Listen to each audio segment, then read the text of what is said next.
출애굽기 14장 10절에서 28절까지의 말씀입니다. 출애굽기 14장 10절에서 28절까지의 말씀, 저와 여러분이 한 절씩 교독하고 마지막 28절은 같이 읽도록 하겠습니다. 제가 10절부터 읽겠습니다. 바로가 가까이 올 때에 이스라엘 자손이 눈을 들어 본즉 애굽 사람들이 자기들 뒤에 이른지라. 이스라엘 자손이 심히 두려워하여 여호와께 부르짖고 그들이 또 모세에게 이르되 애굽에 매장지가 없어서 당신이 우리를 이끌어내어 이 광야에서 죽게 하느냐. 어찌하여 당신이 우리를 애굽에서 이끌어내어 우리에게 멸시하지 않느냐.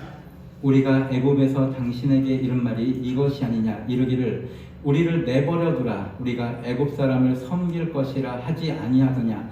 애굽 사람을 섬기는 것이 광야에서 죽는 것보다 낫겠노라. 모세가 백성에게 이르되 너희는 두려워하지 말고 가만히 있어서 여호와께서 오늘 너희를 위하여 행하시는 구원을 보라. 너희가 오늘 본 애굽 사람을 영원히 다시 보지 아니하리라. 여호와께서 너희를 위하여 싸우시리니 너희는 가만히 있을지니라. 여호와께서 모세에게 이르시되 너는 어찌하여 내게 부르짖느냐. 이스라엘 자손에게 명령하여 앞으로 나아가게 하고 지팡이를 들고 손을 바다 위로 내밀어 그것이 갈라지게 하라. 이스라엘 자손이 바다 가운데서 마른 땅으로 행하리라.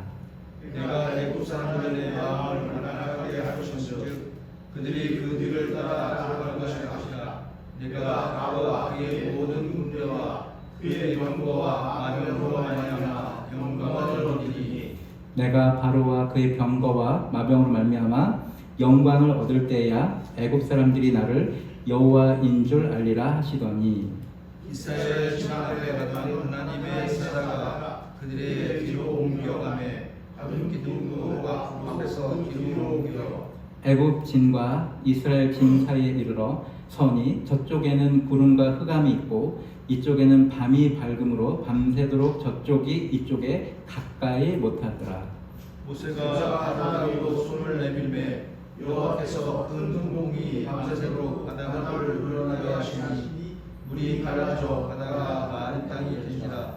이스라엘 자손이 바다 가운데를 육지로 걸어가고 물은 그들의 좌우에 벽이 되니 애굽 사람들과 바로의 말들 병거들과 그 마병들이 다 그들을 추격하여 바다 가운데서 걸어오는지라. 새벽에 여호와께서 불과 구름 기둥 가운데서 애굽 군대를 보시고 애굽 군대를 어지럽게 하시며 그들의 병거와 말을 꺾여서 달리기가 어렵게 하시니 애굽 사람들이 이르되 이스라엘 앞에서 우리가 도망하자.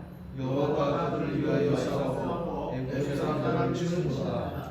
여호와께서 모세에게 이르시되 내 손을 바다 위로 내밀어 물이 애굽 사람들과 그들의 병거들과 마병들 위에 다시 흐르게 하라 하시니 모세가 손을 바다 위로 내밀매 새벽이 되어 바다의 힘이 회복되니라. 애굽 사람들이 물을 그것으로 넘어가나 여호와께서 애굽 사람을 바다 가운데로 부시니 함께 물이 다시 흘러 병거들과 기병들을 덮되 그들의 뒤를 따라 바다에 들어간 바로의 군대를 다 덮으니 하나도 남지 아니하였더라. 아멘. 바로가 오판하도록 하나님께서 일부러 바로의 마음을 완악하게 하신다고 하는 얘기가 계속적으로 반복되어지고 있습니다. 오늘 이 시간 우리가 함께 읽었던 말씀에서도 바로가 이제 출애굽한 이스라엘 백성을 뒤따르겠다라고 하는 것은 하나님께서 이미 예정하신 바이십니다. 그리고 그것을 모세에게도 이미 말했습니다.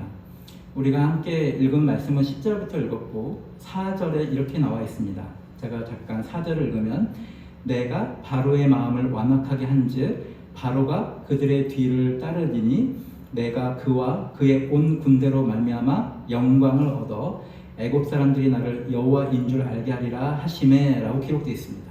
그러니까 이미 바로의 군대가 이제 이스라엘 백성을 따라갈 것을 그 전부터 모세에게 말씀하신 겁니다. 그러니까 모세는 항상 아직 우리가 보아왔던 것처럼 하나님께서 선택하신 선지자이고 또 하나님께서 귀하게 사용되지만 아직 하나님에 대해서 많이 알지 못한 상태입니다. 우리가 잘 아는 바처럼 애굽의 궁정에서 40년 그리고 광야에서 이제 도망가서 운둔해 있는 상태로 40년 지났습니다.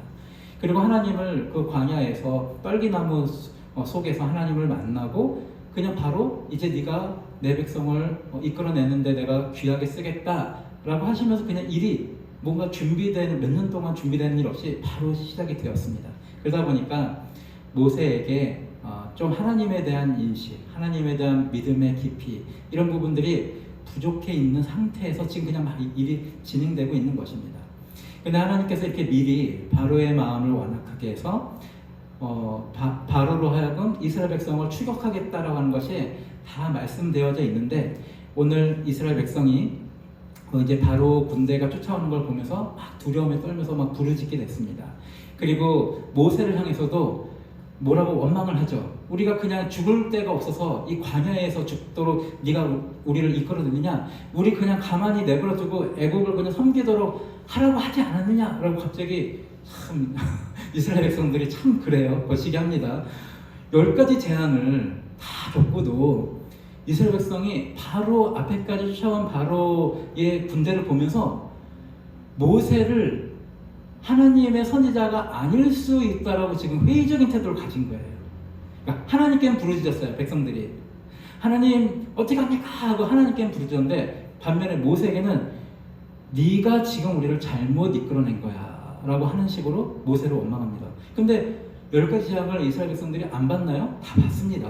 하나님께서 모세에게 명령하거나 혹은 모세에게 명령해서 아론에게 지시해서 그 10가지 재앙들이 다 일어나는 걸 봤어요. 특별히 끝에 정말 참혹한 재앙이 일어났잖아요. 애굽에 있는 모든 가정에 거기 어쨌든 간에 첫째는 다 있으니까 그 첫째가 나이가 많든 나이가 어리든 혹은 그 가정 안에 첫째가 여러 명이든 애굽의 모든 가정에 첫째가 다 죽었고 자기들은 하나님의 모세가 전달한 하나님의 말씀에 의해서 양의 피를 어린 양의 피를 다 묻힘으로 말미암아 자기들은 하나도 안 죽었어요. 자기네 첫째들은. 근데 이 사건을 다 겪고도 지금 모세의 선지자됨을 의심합니다. 왜냐? 바로 죽음의 위협이 다가오니까 그런 것이죠. 그런데 우리가 뭐 백성은 그럴 수 있다. 그것도 좀 잘 이해가 안 되지만 백성은 그럴 수 있다고 치는데 여기서 모세가 말한 것이 우리가 생각할 때는 저 올바르게 얘기한 거 아닌가? 그런 생각을 하게 되는 말을 모세가 합니다. 백성들이 그렇게 막 원망하고 모세를 이렇게 비난하고 막 그러니까 백성에게 모세가 뭐라고 얘기하냐면 13절에 우리가 함께 읽었던 말씀입니다. 너는 두려워하지 말고 가만히 서서 여호와께서 오늘 너희를 위하여 행하시는 구원을 보라. 너희 이렇게 말씀하시고 14절에는 여호와께서 너희를 위하여 싸우시리니 너희는 가만히 있을지어다. 계속 가만히 있어라 라고 얘기합니다. 그러니까 원망하고 막 불평하니까 워워 시킨 거죠. 그냥 캄다운을 워워 하니까 우영우가 생각나네요. 워워 가만히 있으라고. 저는 보진 않았는데 워낙 짤이 요즘에 많이 돌아다녀서 워워 시킨 거예요. 워워. 근데 참 이렇게 한 게 찬양 가사로도 쓰이고 너희는 가만히 있어 찬양 가사 쓰여서 모세가 이렇게 얘기했을 때 그 앞에서 모세 약간 그 불편한 부분들이 있었잖아요. 모세가 바로와 딜할 때 자꾸 하나님 왜곡해서 딜을 하고 바로가 너 다시는 보면 죽여버리겠다니까 그렇게 하십시오. 다시는 안 볼 겁니다. 그 다음에 가서 장자 준 것도 얘기해야 되는데 그냥 자기 멋대로 다시는 안 볼 겁니다. 막 그렇게 하고 화를 내고 장자가 다 죽을 겁니다 하고 막 심히 화를 내고 이런 게 하나님이 말씀하신 게 아닌데 모세의 그런 연약한 부분이 있어요. 근데 이 말을 딱 했을 때는 딱 처음에 보면 이제 모세가 우리 모세가 달라졌구나. 이제 백성들에게 가만히 있으십시오. 하나님께서 우리를 구원하실 겁니다. 해서 참 좋은 말을 이제 모세가 선포하는구나. 그런데 15절을 제가 다시 한번 읽어보겠습니다. 15절에 하나님께서 모세에게 뭐라고 하시냐면 여호와께서 모세에게 이르시되 너는 어찌하여 내게 부르짖느냐라고 기록되어 있습니다. 앞에 좋은 말 한 거 아닌가? 모세가 여러분 가만히 있십시오. 하나님께서 우리를 구원하실 겁니다. 근데 어찌하여 부르짖느냐? 그러니까 어찌하여 부르짖으며 가만히 있느냐라고 말씀하셨어요. 참 하나님은 참 알다가도 모르겠네. 지금 일단은 모세가 잘한 점이 있잖아요. 그러니까 자기의 생각과 자기의 지혜로 막 뭔가를 하려고 하지 않은 게 참 잘한 거잖아요. 그 앞서서 뭐 야곱, 뭐 혹은 아브라함, 이삭이 자기 아내를 누이라고 속인 거, 우리가 등등 리브가가 했던 일, 라헬이 막 야곱과 자기 남편 야곱과 탈출하면서 아버지의 그 유산을 상속받을 수 있다고 하는 징표로 훔친 거, 이런 거 다 아는데, 그래서 지금 이 순간에는 모세는 올바른 신앙을 말한 게 아닌가? 여러분 가만히 있으시죠? 하나님이 우리를 구원하실 것을 우리가 보게 될 것입니다 하면 참 맞게 얘기한 게 아닌가. 근데 하나님께서 어찌하여 부르짖고 가만히 있냐라고 말씀하신 거예요. 그리고 행동하라라고 말씀하셨어요. 너는 그 다음에 읽은 것이 이스라엘 어찌하여 내게 부르짖냐? 이스라엘 자손에게 명령하여 앞으로 가게 하고 라고 했습니다. 모세는 2번이나 가만히 있으라고 얘기했는데 하나님은 이스라엘 백성을 명령하여 앞으로 가게 하고 라고 얘기하고 있어요. 그러니까 하나님께서 지금 모세가 갖고 있는 태도에 대해서 이거 좀 아쉽다. 그러니까 혼내신 건 아니에요. 하나님은 혼내실 일이 없습니다. 모세가 그동안 어떤 연약함이 있었고 그 앞에 선조들도 어떤 연약함이 있었지만 왜 혼내지 않냐면 아까 제가 처음에 말씀드린 것처럼 이제 모세를 하나님께서 발탁해서 지금 쓰고 있는 거잖아요. 그러니까 모세를 막 그렇게 혼내지 않아요. 저도 이제 제자들을 20년간 할 때 제가 지금 저걸 이해 못하니까 지금 어려움이 있지. 근데 요번 주간에 어떤 개인 레슨을 보컬 하는데 목에 힘을 안 빼요. 그러면 제가 30대에 막 혈기왕성할 때는 목에 힘을 빼라고 막 이랬어요. 무서운 선생님이었습니다. 근데 이제 좀 세월에 지나서 인간이 어떤 존재인지를 조금씩 알기 시작하니까 그냥 목에 힘이 빠질 때까지 연습을 시켰어요. 그걸 목에 힘을 왜 못 빼 이렇게 얘기한다고 목에 힘을 뺄 수 있는 게 아니라고 하는 걸 아니까 그래 다시 하자, 그래 다시 하자, 그래 다시 하자 하면서 선생님 목이 지쳐가지고 소리가 안 나요. 그래 이제 됐다. 그리고 하니까 자기가 목에 힘을 줘서 냈던 소리 부분은 소리를 아예 못 내는 거예요. 그러니까 제가 원하는 방향대로 발성을 하기 시작하는 걸 이제 이번 주에 경험했는데 하나님께서 모세가 안 되는 부분에 대해서 아직은 뭐가 안 돼 있기 때문에 아직은 자기가 뭘 내놓지 못했기 때문에 그러다고 하는 것을 잘 이해합니다. 우리도 사실 하나님의 이런 마음을 우리가 품었다면 다른 사람들이 아직 자기의 의를 내려놓지 못함으로 어떤 행동하는 것들에 대해서 아직 하나님께서 다루시는 시간들이 더 필요하구나 하고 너그럽게 바라보실 수 있는 여러분 되시기 주님을 축복합니다. 그래서 하나님께서 지금 혼내신 게 아니라 그냥 그 부분에 대해서 지적하신 거예요. 어찌하여 지금 부르짖음으로 가만히 있냐. 부르짖었다고 하는 건 사실 백성들이 부르짖었는데 모세도 같은 심정이었나 봐요. 왜냐하면 모세에게 어찌하여 지금 부르짖고 있느냐라고 말씀하셨어요. 그러니까 부르짖었다고 하는 것 자체가 뭡니까? 아까 앞서서 제가 4절에 읽어드렸잖아요. 하나님께서 모세에게 먼저 얘기하셨어요. 내가 바로의 마음을 또 완악하게 해서 바로가 추격할 것이다 라고 이미 얘기했어요. 근데 지금 모세의 태도가 뭐냐면 백성들과 함께 동화돼서 그래 우리 죽게 됐지만 막 우리 죽음의 위험 가운데 있지만 괜찮을 거야, 구원해 주실 거야, 이런 태도인 거예요. 근데 하나님의 의도는 그게 아니에요. 구원해 주는 건 당연하고 아까 4절에 뭐라고 말씀하셨을까? 그걸 통해서 나의 영광을 드러내겠다라고 말씀하셨어요. 그러니까 지금 모세가 원래 가져야 되는 태도는 뭐냐면 야, 살고 죽는 건 지금 아무 문제도 아니야. 너는 지금 부르짖잖아? 그 문제 때문에 너네 막 하나님께 기도하잖아? 그거는 하나님께서 당연히 해주실 거고 우리가 봐야 할 것은 이 일을 통해서 하나님께서 어떻게 역사하실지 거기에 우리가 하나님 앞에 어떻게 참여하는가에 관심이 있어야 한다라고 모세가 얘기했어야 하는데 그건 아직 모세에게 이른 거죠. 이것까지의 수준이 지금 모세에게 하나님께서는 굉장히 빠른 교육을 시키고 있는 거예요, 사실은. 근데 이것까지 있으면 참 좋겠죠. 근데 지금 하나님께서 그 교육을 시키시는 거예요, 모세에게. 그냥 모세에게 칭찬할 수도 있죠. 네가 이전과 다르게 너의 의를 막 내세우지 않았구나. 그래 백성들에게 내가 일할 것에 대해서 가만히 보면서 지켜 있게 해라. 근데 하나님께서 이미 가만히 있어서 하나님께서 일하시는 걸 보는 거에 그 시기가 넘어가 있어요. 단계가 넘어갔어요. 어디서 그랬냐면 우박의 재앙이 있을 때도 그랬어요. 우박을 내릴 거니까 내가 재앙을 내린다고 믿는 너희들은 너희 가축들을 들여있는 걸 다 안으로 들여보내라. 외양간 들여보내라. 그러니까 해라. 만약 하나님의 능력에서는 그게 불가능이 아니잖아요. 애굽에만 우박 내리고 이스라엘은 우박 안 내리게 할 수 있잖아요. 근데 하나님께서 이미 하나님 당신이 일하시는 데에 우리가 참여하게끔 하시고 있는 거예요. 이미 시즌이 지나가고 있어요. 단계가 넘어가고 있어요. 그래서 이스라엘 백성들이 자기 하나님 그 말씀을 믿고 모세가 전달한 하나님 말씀 믿고 자기의 가축들을 자기 외양간에 다 넣었단 말이에요. 그리고 마지막 10번째 재앙이 또 하나님께서 이스라엘 백성과 애굽 백성을 구분 못 하십니까? 그러지 않죠. 다 구분하실 수 있어요. 근데 백성들로 하여금 하나님의 구원의 역사에 참여함으로 더 깊이 있게 배우기를 원하시는 것이 있었던 것이죠. 그러니까 이스라엘 백성들에게 너희는 어린 양의 피를 문설주와 임방에 발라라. 그거 하시지 않아도 하나님께서 얘는 이스라엘 백성, 얘는 애굽 백성 해서 장자들을 구분해서 치실 수 있어요.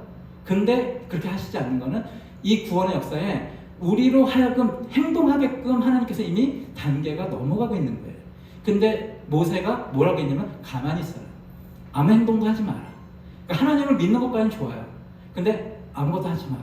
가만히 있어를 2번이나 얘기를 합니다. 그러니까 하나님께서 어찌하여 부르짖느냐?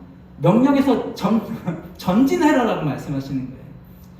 사랑하는 여러분, 저는 이 말씀을 보면서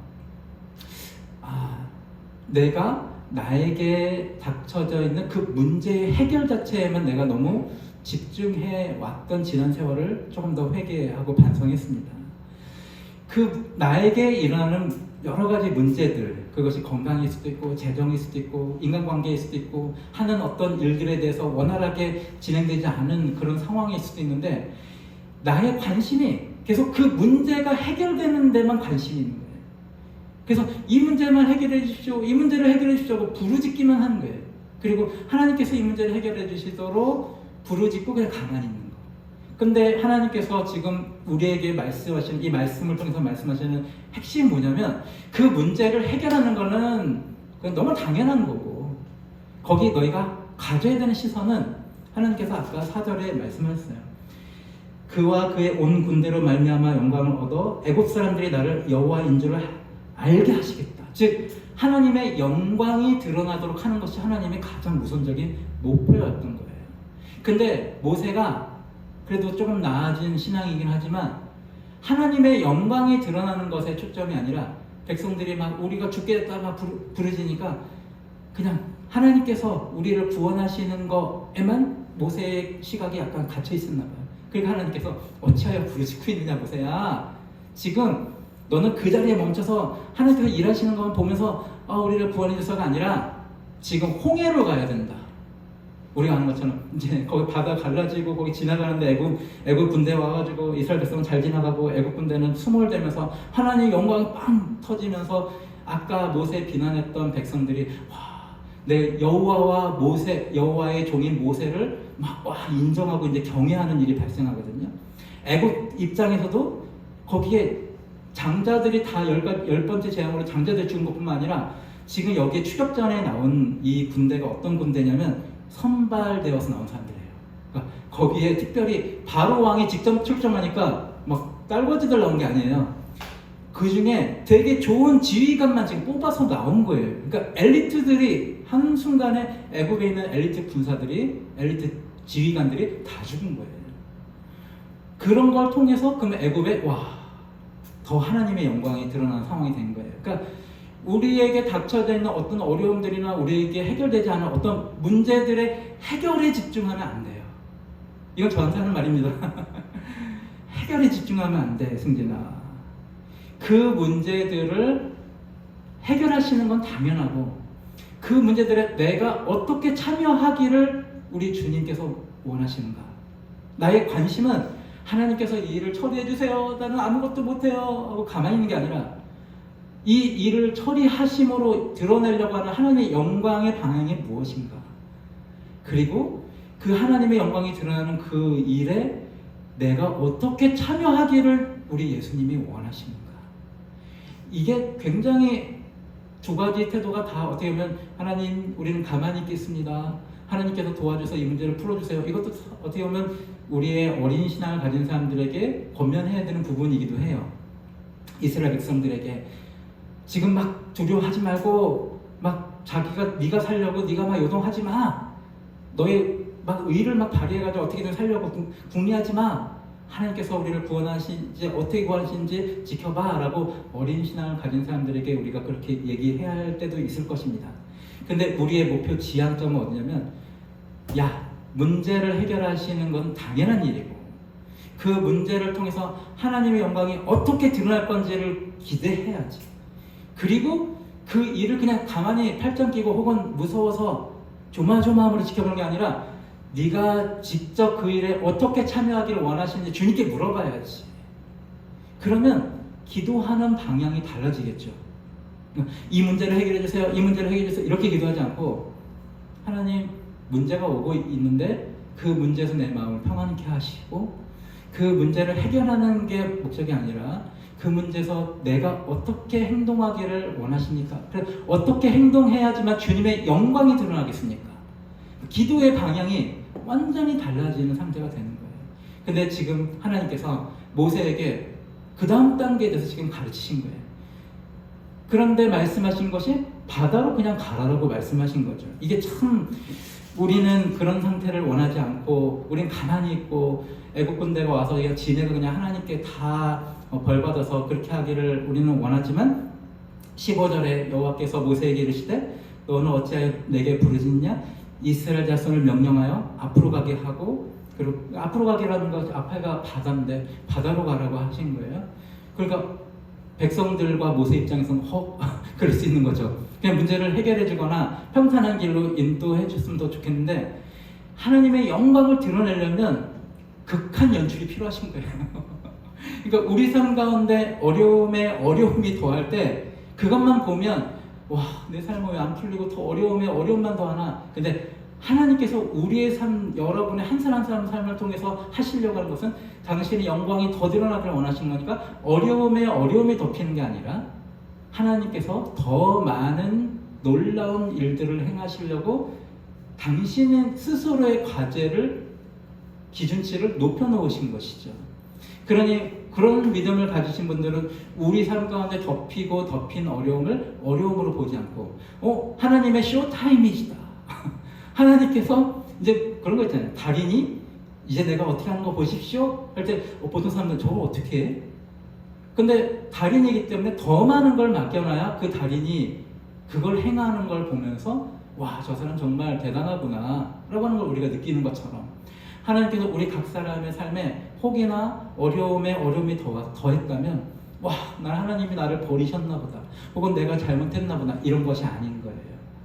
혹이나 우리가 무슨 잘못을 했다 할지라도 하나님께서 꼭 우리에게 어려움과 어려움으로 덮여가지고 그렇게만 하시는 것이 목적이 아니라 그 일을 통해서 하나님의 영광을 나타내려고 하시는 거구나.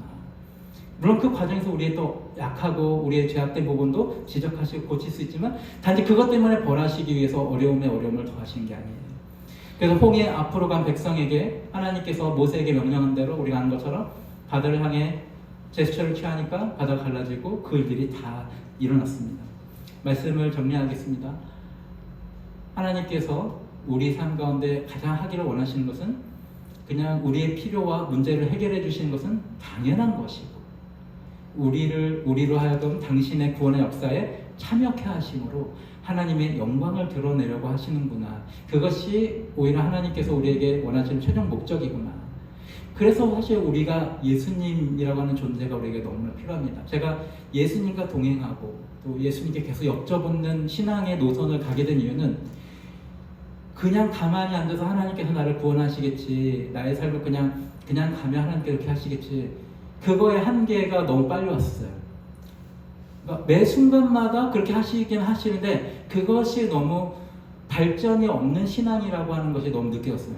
그러면 하나님께 매 순간 내가 이제 어떻게 행동하고 하나님 그 역사 가운데 어떻게 행동해야 하나님의 영광이 드러날 수 있겠습니까? 라고 기도해야 되는데, 그것이 그냥 하나님께만 기도하면 뭐가 굉장히 먼 느낌이 드는 거예요. 근데 우리의 말씀 가운데 있는 것이 우리와 함께 계시는 분이 누구신가? 예수님이신 거죠. 그 주와 같이 길 가는 것, 한 걸음 한 걸음 주 예수와 함께 라고 하는 찬양의 가사처럼, 그러기 위해서, 너가 나와 동행하기 위해서, 너가 나의 구원의 역사에 어떻게 참여할지, 나의 삶을 통해서 하나님의 영광이 어떻게 드러날지를 내가 잘 할 수 있도록 목자가 돼서 인도하신 분이 누구세요? 예수님이신 거예요. 그래서 우리가 앞서 말한 그러한 믿음의 시각, 즉 우리에게 닥쳐져 있는 어떤 어려움들 가운데 그 문제 해결뿐만 아니라 그 문제에 내가 어떻게 참여하기를 하나님 원하세요? 그래서 하나님 영광이 어떻게 나를 통해서 드러나기를 원하세요? 라고 물어야 하는데 그 물을 수 있는 대상이 누구냐면 예수님인 것입니다. 그래서 우리 예수삼교회라고 하는 이름과 또 여러분이 저 이름에 담겨있는 그 의미를, 가치를 딱 부여잡고 있는 것이 저에게도 너무나 그것이 동의가 되었던 부분이라 우리가 함께 이렇게 공동체를 이루고 있는 것입니다. 사랑하는 성도 여러분, 예수님과 동행하시고 예수님께 여쭤보시되 예수님께 이 문제를 해결해 주세요를 기도하시기보다는 이 문제에서 내가 어떻게 해야 하나님 아버지의 영광이 드러날 수 있겠습니까? 예수님? 이렇게 예수님께 여쭤보는 복된 여러분 되시길 주님의 이름으로 축복합니다. 아멘. 이 시간에는 우리